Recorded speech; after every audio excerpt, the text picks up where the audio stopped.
I want to change the world 風を駆け抜けて何も恐れずに手を伸ばせば輝けるはずさ It's my time.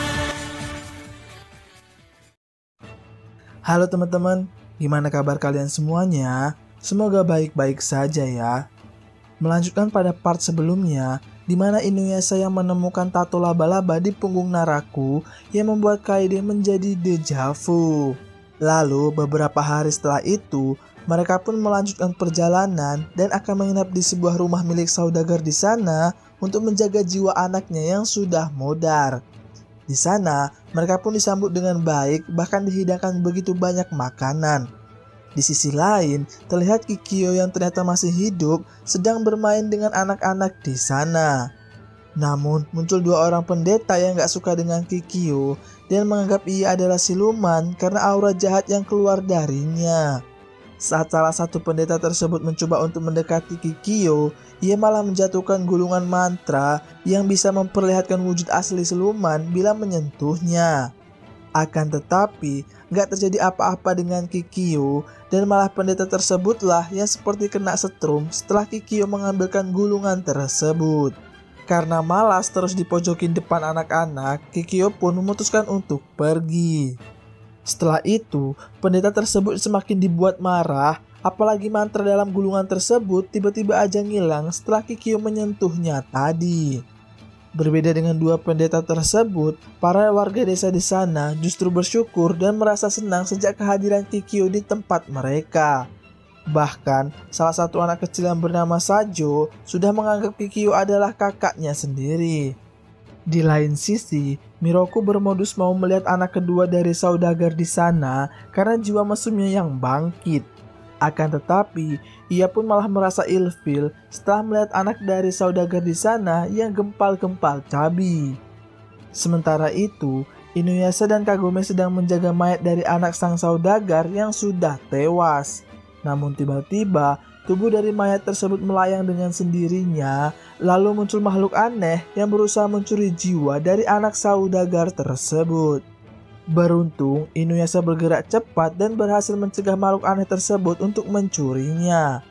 Akan tetapi saat di luar, ternyata makhluk aneh tersebut berhasil membawa jiwa dari manusia lain yang sudah modar.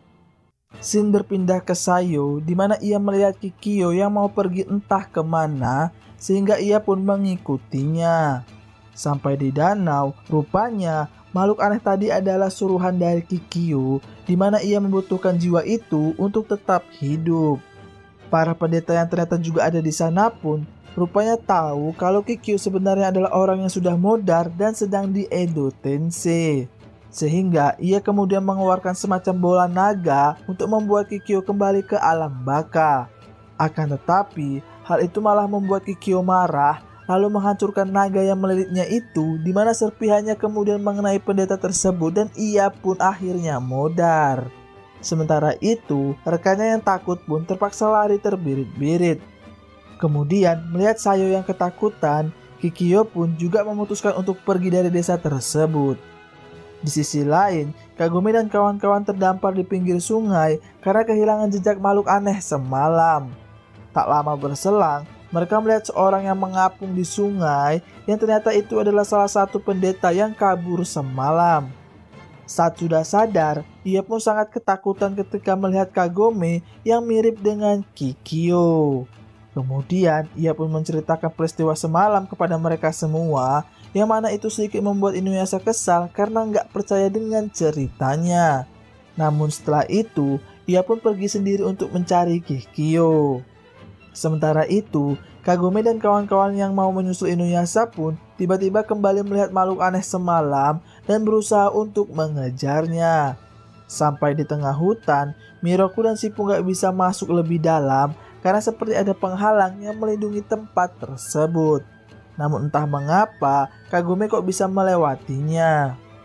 Kemudian, ia pun akhirnya bertemu dengan Kikyo dan memintanya untuk mengembalikan semua jiwa yang sudah ia ambil. Akan tetapi, Dirasa Kagome mengganggu, Kikyo kemudian memberikan cahaya putih yang mana itu membuat Kagome menjadi bercahaya. Di sisi lain, Inuyasha mencoba mengikuti makhluk aneh tadi, namun ia nggak bisa masuk karena terhalang oleh pelindung di sana. Alhasil, Kikyo pun kemudian membuka sedikit pelindung tersebut karena tahu kalau Inuyasha sedang menuju ke arahnya. Kembali lagi ke Kagome yang berusaha memberikan ceramah nonjutsu kepada Kikyo kalau sebenarnya Narakulah yang dulu membunuhnya karena mau mengadu domba mereka berdua. Akan tetapi, seperti sudah menjadi budak bucin, Kikyo pun gak peduli lagi karena ia hanya mau Inuyasha untuk ikut bersamanya. Tak lama berselang, Inuyasha pun sampai di sana, namun entah mengapa ia gak bisa untuk melihat Kagome. Awalnya, Kikyo mengira kalau Inuyasha nggak akan lagi mau sama dirinya karena ia hanyalah seorang Edo Tensei. Akan tetapi, Inuyasha dengan lantang mengatakan kalau ia sama sekali nggak pernah bisa untuk melupakan dirinya.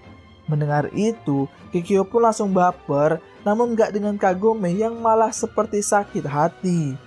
Ditambah lagi, mereka berdua yang berpelukan dan juga cipokan di depan mata Kagome langsung.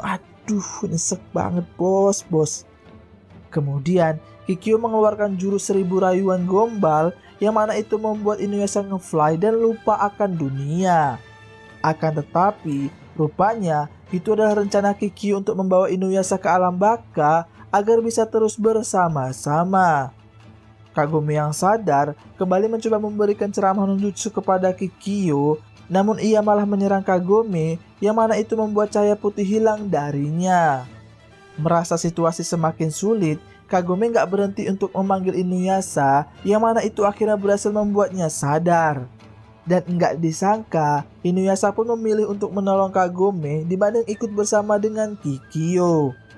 Lalu Kikyo yang kecewa kemudian pergi entah kemana. Sementara itu, Kagome yang cemburu pun berusaha untuk menjauhi Inuyasha dan mengatakan kalau ia sudah melihat segalanya. Ada dasar wanita nih. Di tempat lain, rupanya Kikyo pergi mendatangi adiknya Kaede untuk menanyakan lebih lanjut tentang Naraku. Setelah ia mendapatkan informasi yang cukup, ia pun kemudian pergi untuk mencarinya. Keesokan harinya di lain sisi, terlihat sebuah desa yang diserang oleh siluman lipan, namun beruntung mereka diselamatkan oleh seorang pemburu siluman bayaran bernama Sango. Lalu, ia pun mendapatkan pecahan batu Shikonotama dari siluman tersebut dan kemudian kembali pulang setelah semuanya selesai. Beberapa hari kemudian, Inuyasha dan kawan-kawan sampai di desa tersebut dan mendapatkan informasi tentang Sango dari warga desa di sana. Sehingga mereka pun memutuskan untuk mencari desa di mana Sango tinggal. Sementara itu, Sango akhirnya sampai di desanya yang memang dikenal sebagai desa penerima jasa pemburuan siluman. Ia memiliki semacam hewan mirip kucing bernama Kirara dan juga adik laki-laki bernama Kohaku. Tak hanya itu, ia juga memiliki seorang ayah yang merupakan ketua di desa tersebut. Selain menerima jasa pemburuan siluman, mereka juga menjaga batu Shikonotama yang mereka punya karena konon katanya batu itu asal mulanya adalah dari desa tersebut. Singkat cerita, mereka pun mendapatkan misi di sebuah desa dan menjadi misi pertama bagi sang adik sehingga ia merasa gugup. Tak lama berselang, siluman laba-laba besar pun muncul dan menyerang mereka semua, namun siluman tersebut dapat dengan mudah dikalahkan oleh Sango dan kawan-kawan, yang mana itu justru membuat Sango menjadi curiga. Kemudian entah apa yang terjadi, sang adik pun malah membunuh rekan-rekannya, bahkan ayahnya sendiri. Tak hanya itu, ia pun juga sempat ingin membunuh Sango, namun akhirnya Sango menyadari kalau ada sebuah benang cakra yang mengendalikan adiknya berasal dari Pak Kades desa tersebut. Dengan cepat, Sango pun mencoba untuk menyerangnya, namun ia malah kena tujah oleh adiknya sendiri. Hal tersebut semakin diperparah ketika sang adik yang sudah sadar malah dihujani anak panah sampai ia sekarat. Tak berhenti sampai di situ, Sango yang sudah sekarat pun juga dihujani anak panah hingga akhirnya mereka semua modar. Namun tak selang berapa lama, anak Pak Kades pun datang dan membunuh ayahnya sendiri karena ia tahu kalau sang ayah sedang dikendalikan oleh siluman laba-laba. Setelah itu, mereka semua menguburkan mayat dari pemburu siluman tersebut, namun ternyata Sango masih hidup dan kemudian ditolong oleh anak dari Pak Kades. Berpindah ke Kagome dan kawan-kawan yang sedang dalam perjalanan ke desa para pemburu untuk mencari batu Shiko no Tama. Akan tetapi, tiba-tiba muncul sekumpulan siluman di langit yang mengarah ke tempat yang sama seperti Kagome dan kawan-kawan. Ternyata itu adalah ulah Naraku yang ingin ngebantai seluruh orang di sana dan mengambil batu Shiko no Tama. Pagi harinya, Kagome dan kawan-kawan pun sampai di desa tersebut, namun mereka sudah terlambat. Kemudian, mereka bertemu dengan Kirara Mode menyerang yang ternyata ia bersama kakek Myoga. Setelah itu, mereka lalu menguburkan satu persatu mayat di sana sambil kakek Myoga memberitahu kalau itu semua adalah perbuatan dari Naraku. Kembali lagi ke anak Pak Kades yang mencoba bicara dengan Sango, namun tiba-tiba aja ia malah didatangi oleh Naraku. Dan entah mengapa, Naraku ini seperti patuh sekali dengan anak Pak Kades tersebut. Setelah itu, Naraku mengarang cerita kalau Inuyasha dan kawan-kawanlah yang telah ngebantai dan juga menghancurkan desa para pemburu tersebut, yang mana cerita itu ternyata didengar oleh Sango dan membuatnya menjadi sangat marah.